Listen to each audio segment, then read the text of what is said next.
All right, we are getting over the hump, nearing the San Francisco 49ers against the Atlanta Falcons game. That game is coming up pretty quick, and I had to bring on a special guest to go over some of the details and see how he thinks about this upcoming game. We're going to get into all that and more right now on the San Francisco 49ers Morning Show. Let's go. Intercepted. It is picked off by Eric Crocker. Over midfield, he'll run it all the way into the end zone. Touchdown. Crop Talk TV podcast. Peace.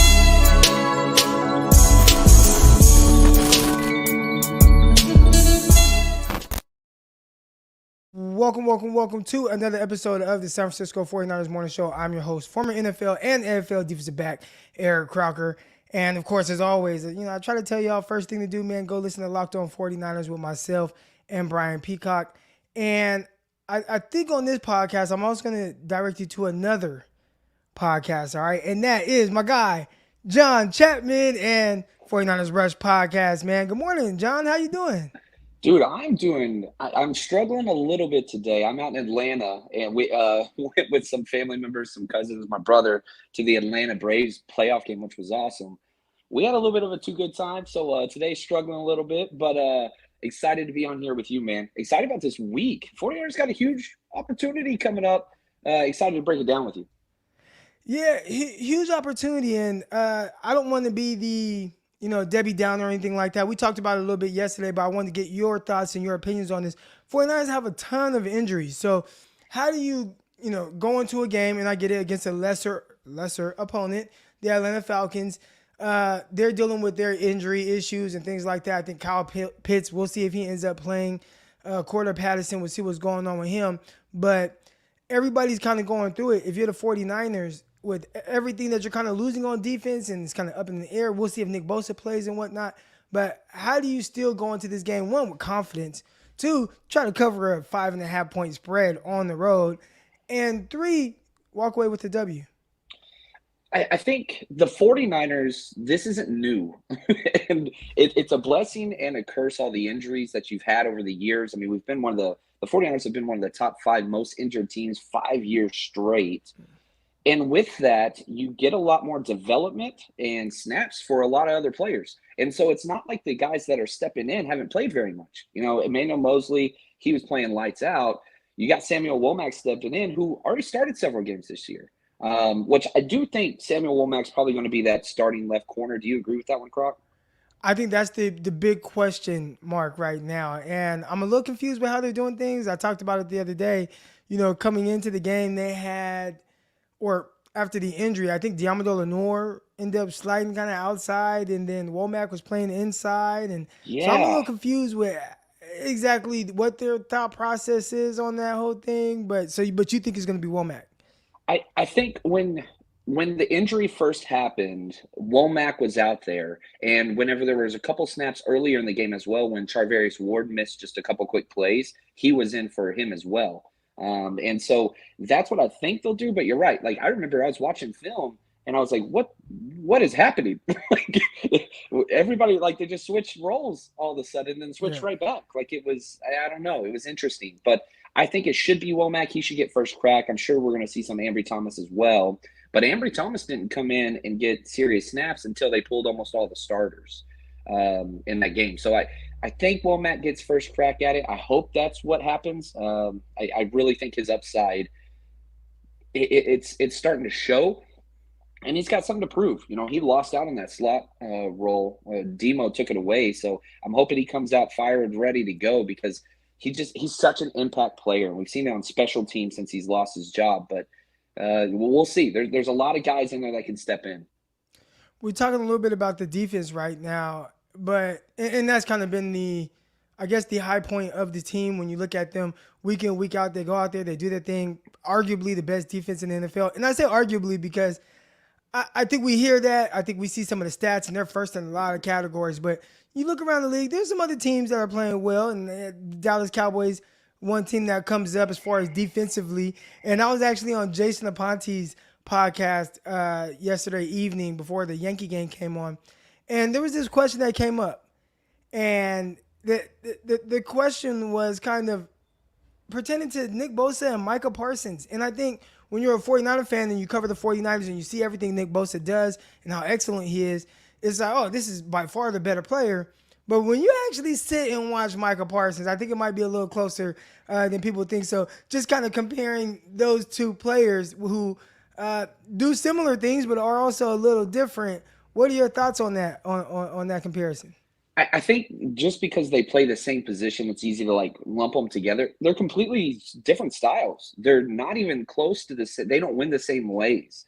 I think Nick Bosa is far more consistent and a better run defender. I think Parsons just has some of the best burst and bend that I've ever seen on the football field. Which, not that Nick Bosa doesn't have those things, but he's more of a technician. He's more of a power to like inside winning inside a phone booth. Getting his hands going. You look at Parsons, he's just burst and bend. Those are like elite traits. Let's go over to the offensive side of the ball. And the 49ers have been able to do a really good job of kind of overcoming some of the issues on the offensive line. And this is another thing I try to tell people about offensive line play across the NFL right now. It's not great. Everyone wishes they had more depth. Everyone wishes that their offensive line was better. There are probably maybe 3 to 5 fan bases that are like, hey, our offensive line is really good. The other 27 teams or so are like, we wish we could do a little bit better. And I think the 49ers fall in that category, especially when you watch film and you see Mike McGlinchey whiffing on blocks. Yeah. Jake Brindle kind of struggling here and there. And, there's been some ups and downs and whatnot. But the 49ers, and I talked about the injuries that are happening on the defensive side of the ball. What are your expectations for this offense? Do you think, because my thought process is, hey, man, you got an offensive-minded head coach, a guy who's put his fingerprints on all over this offense. You have terrific weapons with George Kittle, Deebo Samuel, Brandon Aiyuk, Kyle Juszczyk. You got all these guys. You know what you have with even Jimmy Garoppolo at the quarterback position. So do you go into this, if you were the coach and you have coach football, do you go into this game saying, hey, there's a chance we might need to pick up our defense who's missing 5 or 6 of their starters? There's no way the 49ers defense can continue what they've done. And I'll be honest, the Falcons are the best offense that we played against, the 49ers have played against all year. So, yes, at some point, the offense is going to have to do something. And if you look even just last week against the Panthers, the 49ers offense didn't do much the first half. They were allowing the Panthers to kind of still be in the game. The pick 6 was what kind of like separated it. And then the offense kicked into high gear in the second half. But we haven't seen the offense do a complete game yet. They've either been ice cold or they had like a couple good drives. So at some point, you're right. We give Kyle Shanahan a lot of passes, or at least I do. I think that he's a hell of a coach. But, man, you look at the metrics, they're a below-average offense at best, and that's being kind. And, you brought up the offensive line. I think Jake Brindle, he's improved slightly, but I think he's the worst starter that we have on our team through this season, through 5 weeks. And, everybody, talk about, trading for Christian McCaffrey and all this kind of stuff. And I'm like, man, if I could trade for anything, I'd trade for a center. But nobody's getting rid of a center, I don't think anyway, because like you said, offensive line plays bad, and that's where it all starts. Deebo's great. Aiyuk's great. Kittle's great. That's awesome. The big dudes up front, man, they got to step it up. They got to. And I think Brunskill provides a little bit more, elastic kind of bend to we've got a little bit more depth there, but they've got to change something because it's just not consistent play right now. Right. So I guess everybody wants to know, how do you see this game playing out? It's going to be a lot more entertaining. If you've watched any Falcons games this year, they play everybody close. It don't matter who they're playing. Rams, Bucks, they play everybody close. I think it's going to be one of those hard. I don't think this is going to be like the Carolina game. I do think that the 49ers will win. I'm not betting them to cover this spread, not with all the injuries they got. There's just too many question marks that you got to see from the 49ers. But I think they're going to win. I think they're the better team. I do not believe in the coaching staff that is on the Falcons. I think that they leave a lot out there, which we'll see. If Shanahan can not be Shanahan-esque and actually be a little more aggressive this week, I think I think that'd be key. But what about you, man? Are you seeing it? Like, I don't feel near as confident this game, Croc, as I did last week. Not even close. A lot of my confidence comes from me believing in the coaching staff. And for the most part, they've put this team in a position to win most games. So knowing how consistent they've been with that, they're going up against an Atlanta Falcons team, I feel confident from that standpoint. But I have asked questions about, just where they are offensively, and that's been my biggest question mark. I even had the question, and I don't know, I think everybody kind of blamed Jimmy Garoppolo, but I'm like, dude, if you have an offensive-minded coach, right? When you go and get Kyle Shanahan, it's because, man, you see this high-powered offense in Atlanta. We want some of that. And, he's had years to kind of put this thing together. And you actually have the weapons. Like, I believe that the 49ers have their weapons on offense, and I think their quarterback is good enough to be an explosive, high-scoring offense. And that's just not the results. And, again, a lot of people are putting it on Jimmy Garoppolo, but I think it's a lot on Kyle Shanahan and his philosophy. And I think he plays it a little bit more conservative. I think he plays a little bit more of an old school brand. Some of it I don't truly understand in the sense of, man, it's a wide open passing league where it's easy to get these I don't want to say empty yardage, but move the sticks through the air, space things out, and everything that we see from him is really tight, condensed soup. The timing has to be perfect. If it's not, the whole play is messed up, and your quarterback has to be super accurate. I see all these things that I'm like, man, I see how it works and I see how it hits big, but gosh, it feels like it's so hard to pick up yardage in this offense unless it's just schemed up exactly how he expects it to against the look that he's expecting to get. Anything outside of that feels like it's really hard to be consistent with moving the rock. So am I overthinking this a little bit, or are you seeing some of the same things? I will say this, and this is be a positive Jimmy G spin here. Probably my favorite thing from the Panthers game was it seems like Jimmy is finally trying to attack man coverage outside the numbers and not throwing it deep as much. I mean, we saw the one deep throw to Tevin Coleman, but there were 4 or 5 times whenever I was going through the film where you saw a single high safety, you saw man coverage on the outside, and you saw Jimmy like actively first read outside the numbers and throw that. I think that's new. So, zone, he's going to eat up the middle of the field. That's kind of his bread and butter. But if we can just do something to pull out, right? Because everybody's just cram-packed in the box. And so I'm really, really hoping that's the start of a new trend because Jimmy's never really been that guy. But I was like, ooh. I was like, look at this. Like, imagine an aggressive Jimmy outside the numbers. Even if it's just a 5-yard out route, I don't care. Like, I will take it, man. You got to throw outside the numbers sometimes. And he looked good doing that against Carolina. So hopefully that will increase a little bit of this kind of, stagnant offense, and they can get a little bit more out of these drives and be more consistent. But I don't know, man. I'm hoping that it's slowly taking off and they're just going to improve. And this Falcons defense, let's just be real, you should be able to move the ball pretty well on them. I feel like in the games where we look at a defense and it's like you should be able to move the ball well on them, I think those are the games that the 49ers probably struggle the most for whatever reason, and I hope that's not the case this game. We got Chili Productions here. He says, score predictions, I got the 49ers 34-19. So essentially he has the 49ers scoring 5 touchdowns. That's a lot of touchdowns. I would love that. That was a similar score to what we just had. And I think the Falcons are a similar type of team. I actually think they're a lot better than the Panthers. But if you can hold the Falcons team to 19 points, I think that would be gigantic. And I would say the 49ers win.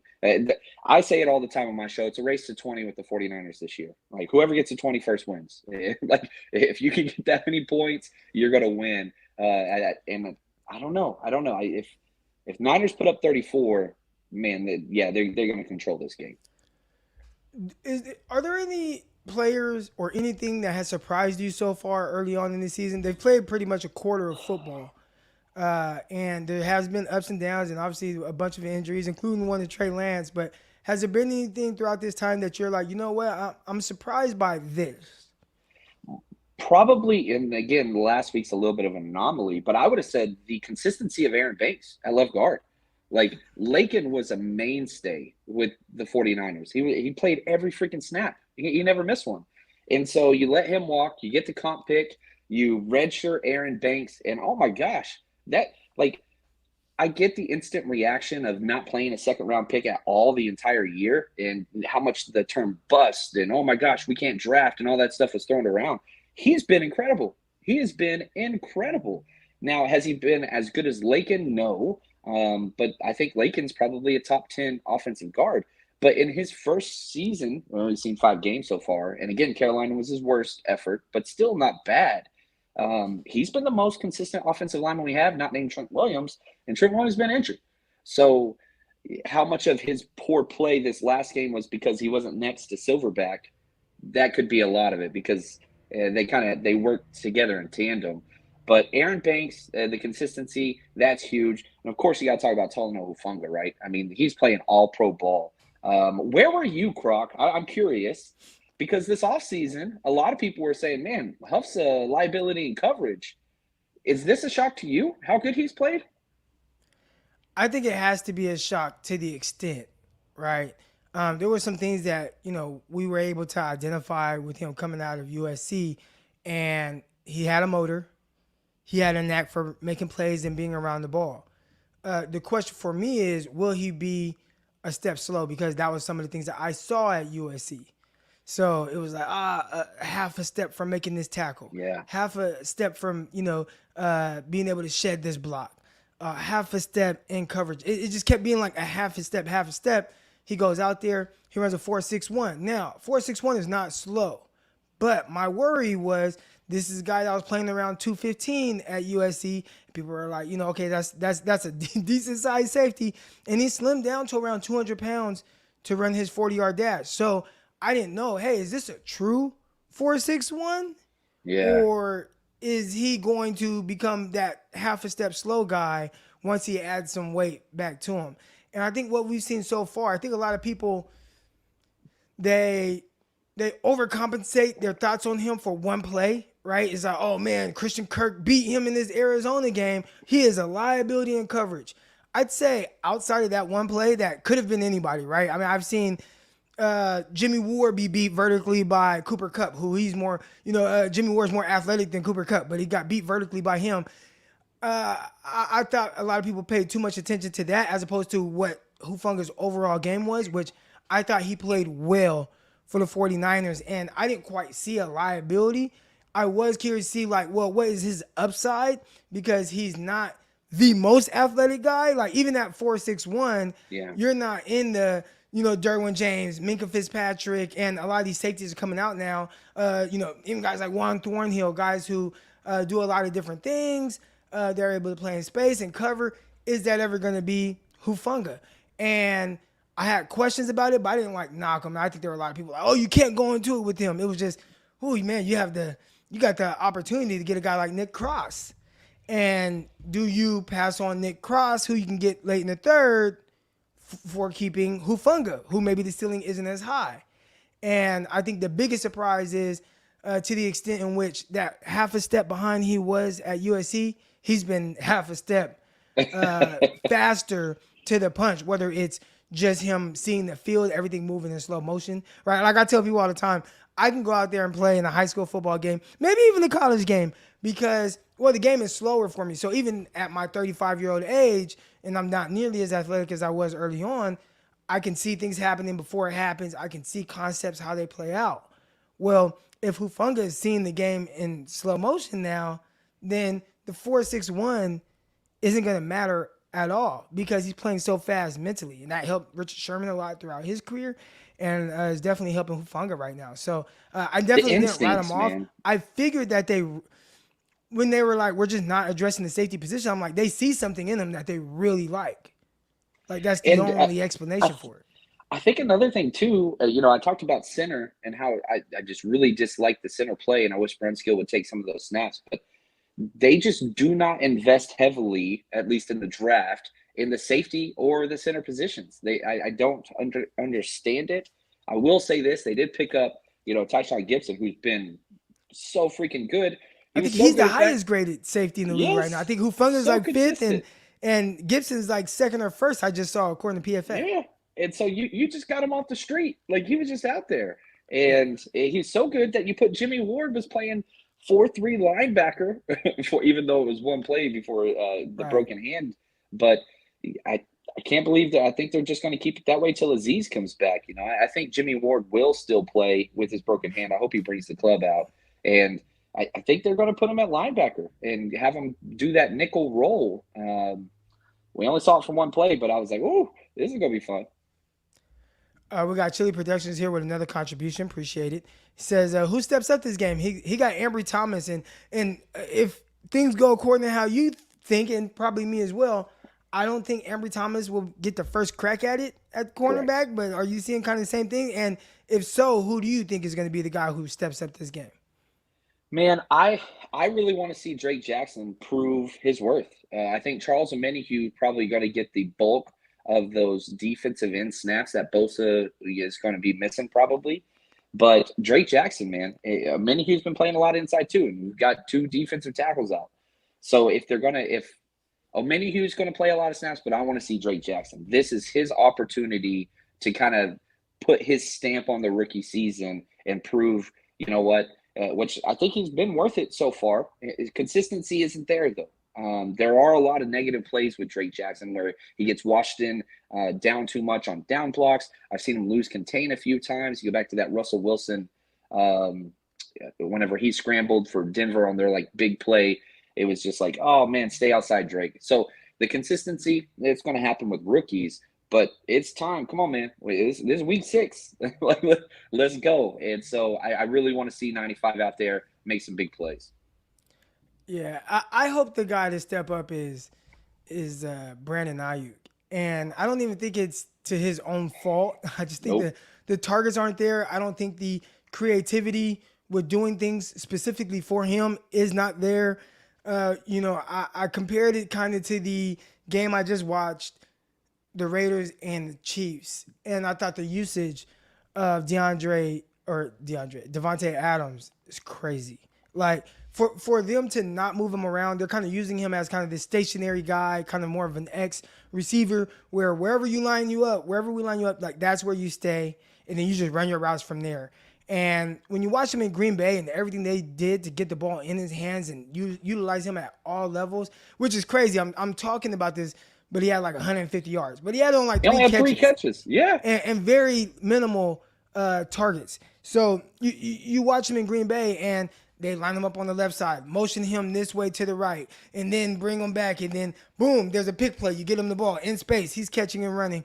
And you saw them do all these different things, and then you watch him with the Raiders, and it's stationary. Now, you kind of look at Brandon Aiyuk, and again, there's not a whole lot of creativity with getting the ball to Aiyuk, and I'm not knocking Kyle Shanahan. I think everybody calls him an offensive genius, and I get it. Awesome stuff. But when it comes to designing things for his players, I don't think we've seen that since Julio Jones. And I get it, Julio Jones, monster, amazing. Yeah. They made sure that they figured out a way to get the ball in his hands. I don't think outside of Debo, they'll do some things for Debo around the line of scrimmage, some screens and whatnot. But outside of that, I don't see a whole lot of, hey, we are going to make sure that this guy wins. Yeah, I was telling somebody at the game, and I was just like, man, Brandon Aiyuk could be Chase good. I don't think he is, but he could be, and we would have no clue because he's not getting the target share that he deserves. When he catches the ball, yeah, I went back and through the first few games, I was charting like, okay, on drives that he has one catch, the 49ers score almost every single time, or it's a turnover. And so like he's explosive. Anytime he touches the ball, the whole stadium is just like, ooh, like because it's coming. But I will say this to counteract that point. Jimmy's 2 best deep passes this year should have been caught by Brandon Aiyuk. Yeah. He missed them both. And so like those are rare, but golly, man, you got to cash in on those. Yeah. And those are the plays where you talk about, wanting him to be a Jamar Chase and you Gotta didn't say make it. that. You said he could be Jamar Chase. We wouldn't know because he doesn't Right. get the volume of targets, right? And I think when you see those type of opportunities where I think it was against Seattle, down the left sideline, perfect throw by Jimmy Garoppolo throwing his receiver open, then come down with it.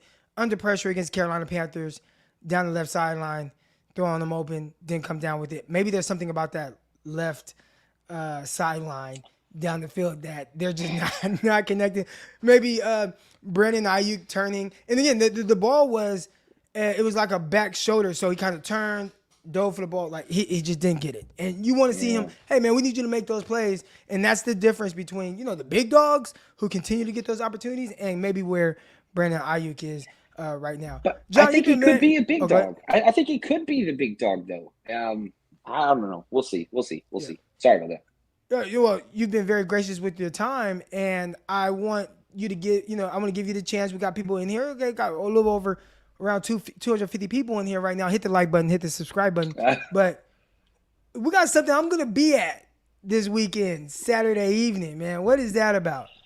Man, we have been traveling all over the country. We got to hang out in Chicago. We had a great time. We're going to be in Atlanta, and we're throwing 2 awesome parties. We're going to be at the Hudson Street Grill right next to the stadium, literally next door, throwing 2 parties. We got a party Saturday night, raffles, giveaways, competitions, trivia. I mean, good gosh. You see how much stuff we give away. I brought 5 suitcases of stuff to Atlanta just because we give away a lot of stuff. So come out, party with us. Get your tickets at 49ersrushroadtrip.com. And then we got an all-you-can-eat and drink tailgate Sunday morning before the game. So go get your tickets. We're going to sell out this event, so do want to let people know.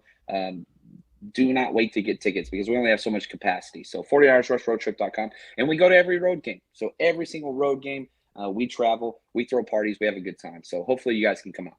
Do you go to home games as well? I'm doing the Miami game. Okay. But my son, the problem is my son's, he plays high school ball. And so I don't like missing too many of his games. So I kind of lined up the schedule as best I could to not. He's got a game this weekend I'm gonna miss, which sucks. But yeah. So hoping next year we're gonna do a lot more home games.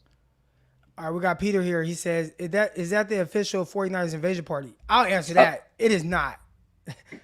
The invasion party is different. I feel like it's a different vibe too, right? Like the invasion party. You got the guy on the stage and he's like, and then they give out some little glasses and stuff. But Chapman's part, I mean, it's a real party, man, and it's fun. Every time I go, have a blast. It's great interacting with everyone there. Everybody's having a good time. They're taking shots. They're drinking. They're eating food. They're winning gifts, giveaways, all that stuff. So it is different from the invasion, and it's after the invasion. So you don't have to pick and choose. Correct. You can go to the invasion early in the day, and then after that, in the evening, you can go party with us at Chapman's.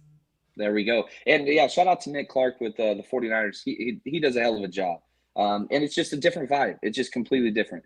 Ours is not about getting the most people there. Ours is about interacting, building the community, and everybody just having a very memorable experience. Wayne Breezy's going to be out there. Jason Aponte's coming this time. Crocker's going to be there. Moses going to be there. Crystal Peachy's. I mean, there's a great crowd coming out. It's going to be an absolute blast in Atlanta. Right. But, man, I can't thank you enough for coming on. I mean, I hit you 20 minutes before I ended up going live, and you came on, and I appreciate it, man. My pleasure, man. Big I'll fan be of in what you do, Atlanta man. tomorrow. I'll be there tomorrow, and when I touch down, man, I'm going to have to hit you and kind of link up, see what we can do before this weekend. All right, man. Love it, man. All right, John Appreciate Chapman. it, oh, wait, tell everybody where they can find you and everything that you're doing. Yeah, 49ers Rush podcast, YouTube, wherever. Just type in 49ers Rush or John Chapman. You'll see my rosy cheeks pop up somewhere. We go live all the time. But, yeah, man, appreciate what you do for the community. Thanks for having me on, Croc. Big fan of yours. Best show out there, man. All right, thanks, man. I appreciate it. Peace, brother. All right, shout out to my guy, John Chapman.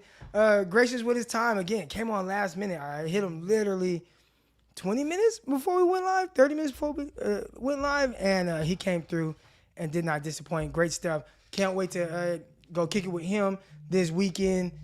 Atlanta is going down, and they got an eventful weekend, man. I get out there tomorrow. There's this art gallery that my brother and I, Angry Donald, so y'all know, you know what I'm saying? Anybody that's seen me at 49ers game, you probably see my brother with me. He's actually a Steeler fan, but he just goes to all the 49ers stuff with me. But there's an art gallery we're doing, man. There's Chapman's event. We'll probably go to the Invasion event as well. Get up with my girl Kim, the photographer, we always link up. Man, it's going to be a great weekend. I'm excited about that. I put the link in the chat for anybody that wants to come on live and give your thoughts about the upcoming game. Let's see. Love seeing y'all do co-host lives. Hell yeah. Yes, sir. I think the 49ers community, man, I don't know. Listen, everybody's different. Like, okay, I train athletes, right? And there's this thing with training athletes where sometimes the coaches of the actual high schools, they sometimes feel some type of way or whatever. And it's like, dude, I'm not the enemy. And I think with 49ers content creators, sometimes people get try to like, why listen to this show and I don't listen to this show? Well, I watch this YouTube channel, but I hate this guy. And it's almost like, I don't know, people try to pin people against each other, but it's like, dude, I'm cool with everybody, man. I'm cool with everybody. 49ers not senior kicking. Nah, man, they didn't give me the tryout. So they out here tripping, bro. They are tripping. Where's my kicking tryout? Where is it at, man? I'm good from 40. I am good from 40. Shout out to Scott Hill. He says, Croc, what home games are you going to? Well, it's funny you mentioned that. I didn't really plan on going to any home games, really. But I think next week against the Kansas City Chiefs, I think I'll be there. And really because I want to see Mahomes live. There's some times where I'll go to a game and it's really just because I want to see this other player live, right? I want to go, and that's my reasoning for going to the actual game. Some things like going to the Atlanta game, it's not even about the game at all. It's just, the interaction with everybody. Being in Atlanta, going to the art gallery, going to see the Martin Luther King museum. It's really more so about that than interacting with 49er fans and whatnot than the actual game, because there's nobody there I really want to watch. But I will go to certain games because I want to see a specific player. And I went to the NFC Championship game a couple years ago. I wanted to see Aaron Rodgers live. I went to a game in the pouring rain to go watch Tom Brady. I wanted to see Brady live. I went to Chicago, Soldier Field, week 1. And it was, hey, I want to go see Trey Lance live. I want to go to Soldier Field. I want to see what that looks like. So, home games, it depends on who they're playing against, but I will be at the Kansas City game, most likely. Want to see these players live, baby. Croc, what's your favorite carb source since you've been dieting and training? Or do you eat freely? Yeah, so I don't like to call it dieting. I have been, focus getting out. I have been watching what I eat, kind of paying more attention to it. I think as I continue to kind of get into this kind of more fitness journey and this, I train athletes on speed, agility, stuff like that. But that's totally different than actual fitness. So I am getting into fitness. Getting into fitness training, working with adults, things like that. I'm kind of using myself as a guinea pig, using my wife, different body styles, seeing what works for this person, that person, whatever. But as far as eating, I don't say I eat freely. I watch what I eat for the most part. I don't go crazy. And I've dropped 25 pounds maybe, close to 25 pounds. A little bit over 20 pounds I've lost. And now it's all right, I don't want to lose too much weight anymore, right? But which I'm about 196 when I stepped on the scale this morning, 196 pounds. Then you want to add muscle, but then you got to eat more. And, I'm trying to find that balance. But I know you didn't ask all that. My favorite carb source, probably sweet potatoes or yams, whatever you want to call it, but which I know they're kind of different. But sweet potatoes, I would say.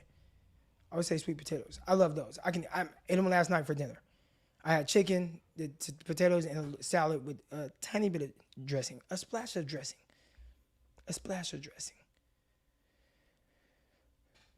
But appreciate the question. Any other questions? It could be random, whatever. We got a few more minutes in here. Any other questions y'all got, man? Feel free. Tap in. That shirt's popping. Where can I get it? Where did I get this shirt? Warriors World? Warriors World. I think this is from Warriors World. Warriors World. Yep.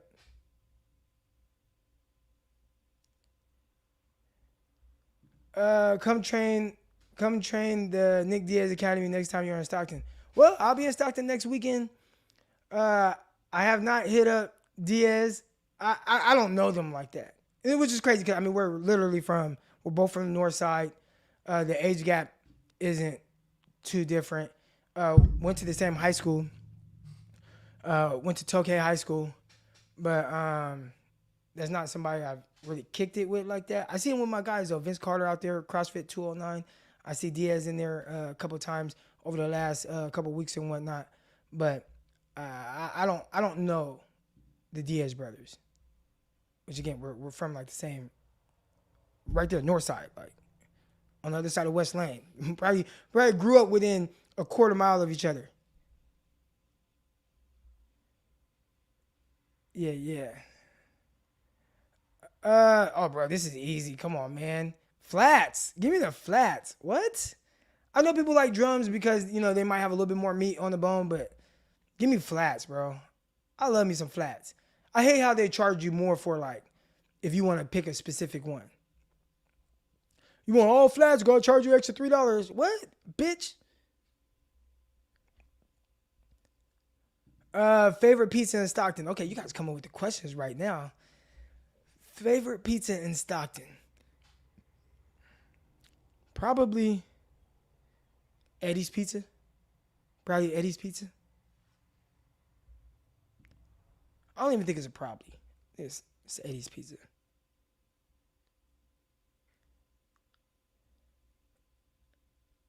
Let's go. Looking at the questions right now. Tony Montana. I train with Nate on a daily basis during his fighting camps. You know who I know. I don't know Nate. I don't know the Diaz brothers, but I know Elijah, the cameraman. I mean, he's been with them for years. He was our cameraman at our gym. He was still in high school, and he's with the Diaz brothers probably every day. And so I know him. I know him well. He was our camera guy at our gym out there in Stockton, CrossFit 209 Sport. Team Elevate. Croc, you got a funny moment from your playing days?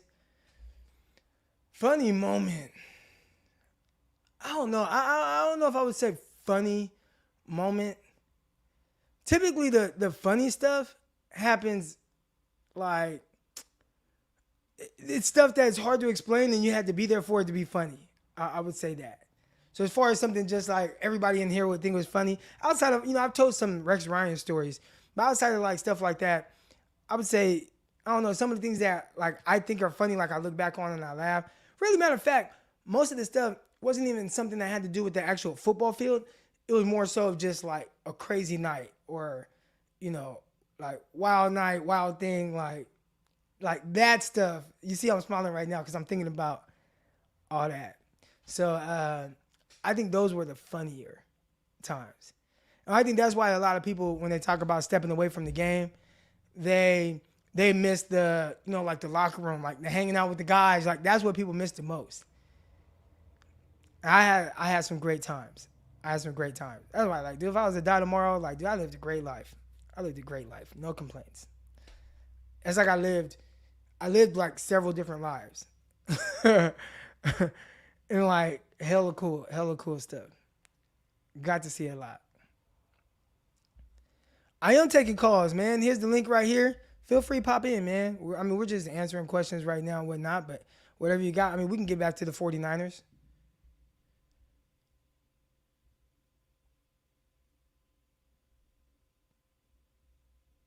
Randy Spence. Randy. Let me look, see. Is that Randy Mexican? Hold on. I think I know a Randy. Hold on.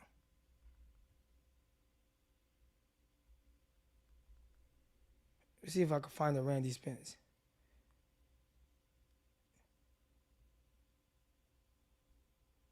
All right, I see him right now. Yeah. I know who that is.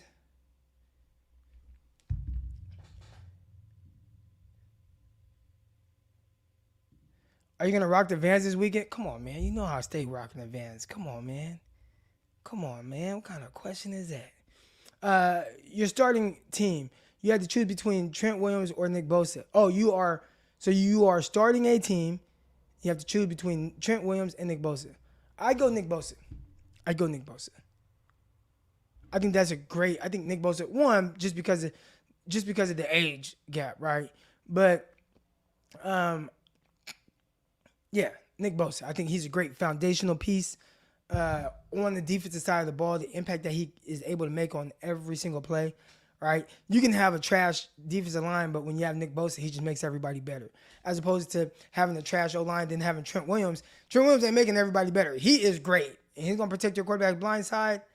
But man, I think you can get by easier or better. I don't even know the best way to say it, but I could get by with,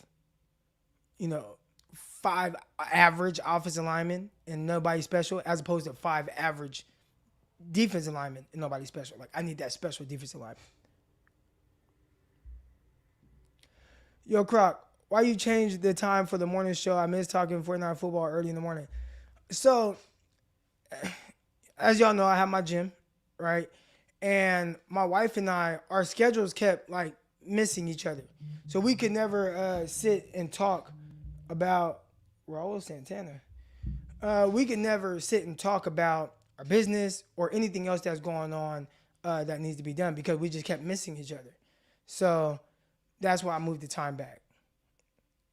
So like now, I wake up, I'm able to do my stuff, edit. My wife and I, we sit, have breakfast, eat, talk. Okay, what we got going on today? Whatever. Hey, what's going on with the business? Okay, money, whatever. We get to discuss all that. And then she goes to work at 11. So I come on here at 11. And that way we don't miss each other. Because if we miss each other in the morning, we're not going to be able to talk about any of that stuff in the evening. Because I train athletes starting around 2:30.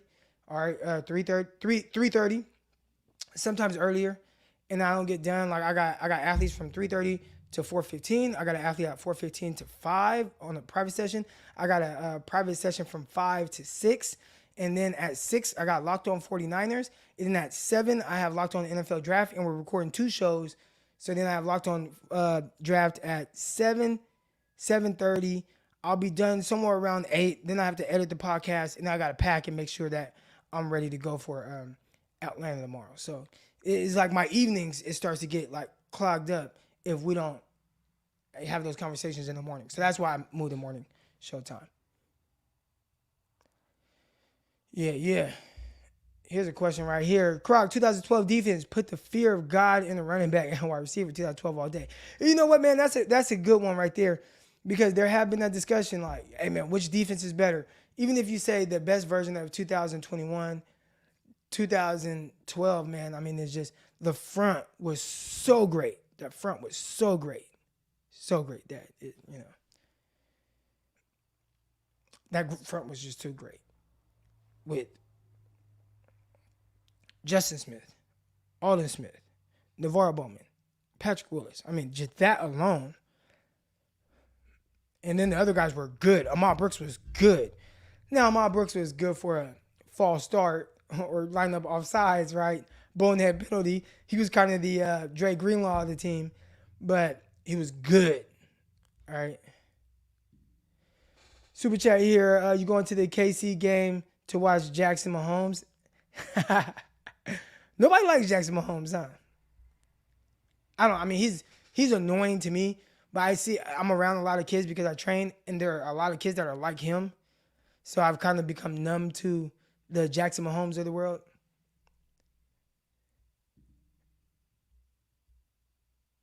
Was Carlos Rogers and Terrell Brown starting the outside cornerbacks?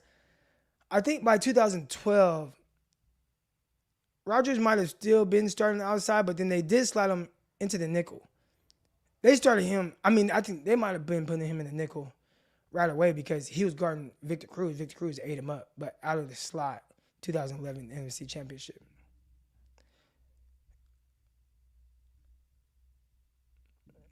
Yo, Croc, this is awesome. Do you think Yo, Croc, show is awesome. Appreciate you. Enrique. Do you think game against the Bucks will be good? Brady versus Garoppolo. Yeah, man. I think anytime it's gonna be good. It's gonna be good. I'm excited for that. Is that gonna be on primetime television? Should be. Should be. Hey Croc, have you played an instrument or still? No. I'm not coordinated enough. I can't sing a song and bang on the table at the same time. And I'm really jealous or envy all the homies back in high school at lunch. They used to do the grind the beat. You know what I'm saying? And then be able to rap at the same time as doing it, or do the thing with the pen. And I just could never do it. Like I don't know if my body is like weird or uncoordinated. I don't know, but I couldn't do it. So I definitely couldn't play no damn instrument. Nope.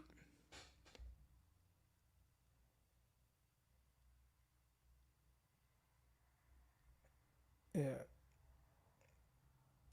All right, here we go. We'll probably end. Oh, okay. Hold on. Top 3 rappers. I'm gonna have to answer that too. Oh yeah. What's your favorite Falcons versus Niners moment? What? That's easy, right? It's got to be the pick at the stick, right? That's got to be the answer. That's got to be the answer, right? Oh no, because there was the NFC Championship game. I did enjoy. Because first of all, I hate the Falcons. See, this goes back to Jamal Anderson doing the dirty bird on us. First of all, I used to do that on the playground too. But the pick at the stick, that was huge. But man, that 17-0 comeback and Frank Gore starting to do the dirty bird, then was like, F all that. That might be my favorite moment. Because 49ers were down 17-0. And then just to hit the dirty bird in Atlanta and then just be like, no, I'm off that. That's an underrated moment right there. I think that's an underrated moment. That's an underrated moment. 49ers were 17, they were down 17-0. Came back. And again, Gore scored that touchdown, hit the I'm off that. Let's go. Let's go. But where was the other one? Where was the other one? I saw where's the other question at? Pick it. Oh, here we go. Top 3 rappers for you, past and present. All right, so this is a good one. So just off rip, all right, off rip. Nah, past, present, all that. Jay-Z is my all-time favorite rapper. That hands down. There's no debate for me about that. Is Hove. That's my favorite. I'd say during that time though, it was like Hove, DMX, and Nas. Like I for sure was, nonstop, right? Now, there were some other people that I really liked, you know what I'm saying? Because I did grow up on Dog Pound. I did grow up on E40, you know what I'm saying? So you can kind of lump E40, Dog Pound in there. But for the most part, like if you're like, hey, Croc, what you listening to? If I wasn't listening to the San Francisco Giants on the radio and listening to Barry Bonds, I was listening to Hove, DMX, Nas. You know what I'm saying? And probably like some form of E40 or in Dog Pound snooping them. All right. I'd say now, who I listen to most, to be honest, and this is probably going to throw a lot of y'all for a loop, but I probably listen to Queen the most. Now, I know they're not rappers, but I listen to a lot of Queen for some random reason. I can't even tell you why. I just think they're hella dope. I think Queen is hella dope. So I listen to a lot of Queen, and I know that's super random. But and Pac, I see like Pac. Of course I listen to it. But you asked my favorite, and I don't think Pac was my favorite. But I did listen to Pac. You also gotta remember too, Pac died when I was 9, 10. So I listened to Pac. I knew all about, you know what I'm saying? But like as I started kind of growing into my own, like middle school, high school, like it was Jay-Z, like it was Hov, it was Nas, it was DMX, you know what I'm saying? Like from 99, 2000, 2001, 2002, like, you know, and then I got to high school 2001, but Pac died when I was 9 or 10. So I listened to it. I still think All Eyes on Me is probably, that's my second favorite album. All Eyes on Me. Second favorite album. Blueprint is Blueprint. All Eyes on Me. All right. And then if I had to go a third album, I'd probably go, which was actually a mixtape, but No Ceilings. By Lil Wayne's No Ceilings. That's probably if I had to go a third album. But yeah. Top three rappers current. Again, I listen to random. I listen to a lot of Queen. I don't know why. All right. But outside of Queen, which is not even rappers, I probably listen to Lil Baby the most. And he got this weird new song talking about hi or bye or whatever. And I don't know if I'm on that. But I probably listen to him the most. Drake the most. And I just think Drake is just dope. Like just how, if you count him a rapper, just musician or artist or whatever, I think Drake is dope. And it's like the more I listen to his stuff, like even, wasn't feeling the last album. But the other stuff, like the more I listen to it, I'm like, man, this motherfucker fire. Even some of the like singing stuff, I'm like, okay, this is fire. It's like when I first listened to the Drake album and they got the singing stuff on there, I don't care for it. I don't like it. But then the more I listen to it and go back, then I'm like, okay, this is tight. This is tight. So definitely I listen to pretty much anything Drake puts out. Drake, for sure. Lil Baby, for sure. And I don't know, it's kind of hard. I don't really listen to a whole lot of music, so that's the weird part. But I definitely will listen to Future. I probably done played his last album out. I Never Liked You. I listen to that a lot. I listen to Doughboy out of Cleveland. I listen to a lot of Doughboy.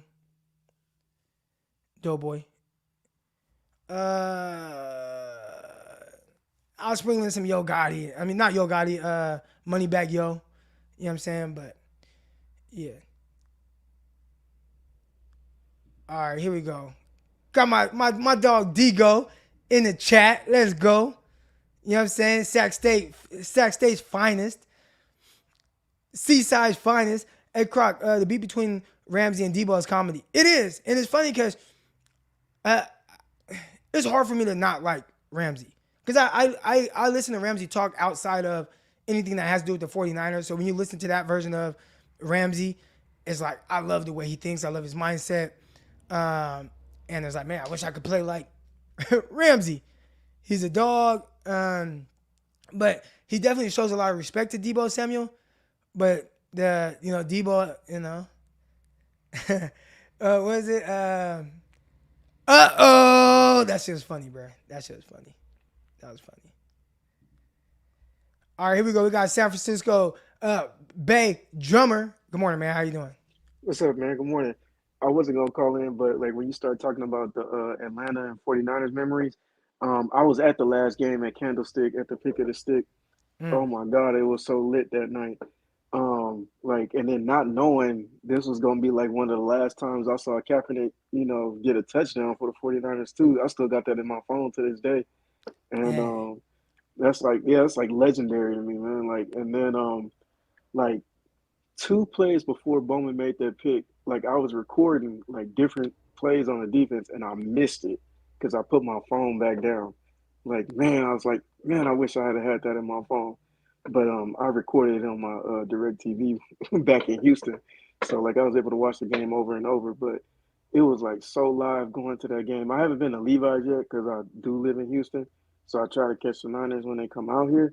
But other than that though, like, man, like that was just like a legendary team. Like I was happy I got to like witness history like that.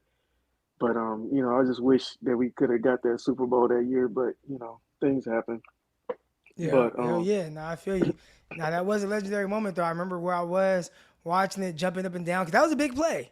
And there was some kind of weird thing where the 49ers could have been like the 2nd seed, or then they could have been like the 6th seed and possibly not make the playoffs. Like it was kind of weird. Like they needed that win. yeah, it was because of Drew Brees, man. Like when he was looking like Fire Marshal Bill from Living Color. Let me tell you something. But yeah, like man, like I always hate the Saints too. So the Saints and Falcons, I kind of share the same hate for that, just because. But yeah, man, like that was like a dope day, dope night. I used to live like, cause I'm right from Hunters Point, So I used Okay. to see Candlestick right from my house. Like I can go to my balcony and like look at it when it was up Yeah. and My everything. my I uh got a my grandparents, they lived up there. My aunt Deneen. So I used to be up there in Hunters Point all the time, and yeah, we look out the window and see the stadium. Yeah, my cousin had a rap group too. It was at a Hunters Point RBO Posse, Mr. C. That was my blood cousin, Okay, and yeah. rest in peace. But yeah, so like yeah, like I'm Hunters Point all through and through. But yeah, I just wanted to share that memory and like me and my pops was there. Like I still got the pictures. It's on my Twitter and IG and all that stuff. I may throw it up on the timeline just just because. Oh yeah, yeah. Gotta do that. Gotta do that for the little like a memory, but it's relevant to this game on Sunday.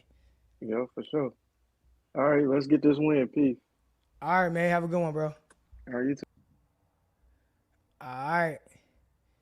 All right. Hope everybody's good, man. Hope everybody's having a blessed day. We're finna get out of here now. Appreciate all the questions, man. We talked 49 football. We had John Chapman on first. So if you weren't in here earlier, go back, watch the first, 25 minutes or so. We got my guy John Chapman on. After that, we kind of just been shooting the shit a little bit.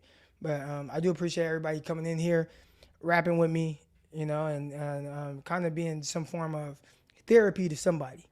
All right, so appreciate all y'all. And not sure we'll be back tomorrow because obviously I'll be flying to Atlanta in the morning. The only thing I could think of is going on hella early, and I'm probably not gonna do that because I got some DBs I gotta train at 6 a.m. and yeah, so we'll be back. Just don't know exactly when. Let me check these comments real quick before we get up out of here. All right, but yeah, man, I'll see y'all at some point for sure. Probably Monday, but yeah, it's gonna be a little minute. Until then, I'm out. Peace. Intercepted. It is picked off by Aaron Rodgers over midfield. He'll run it all the way into the end zone. Touchdown. Crop Talk TV podcast. Peace.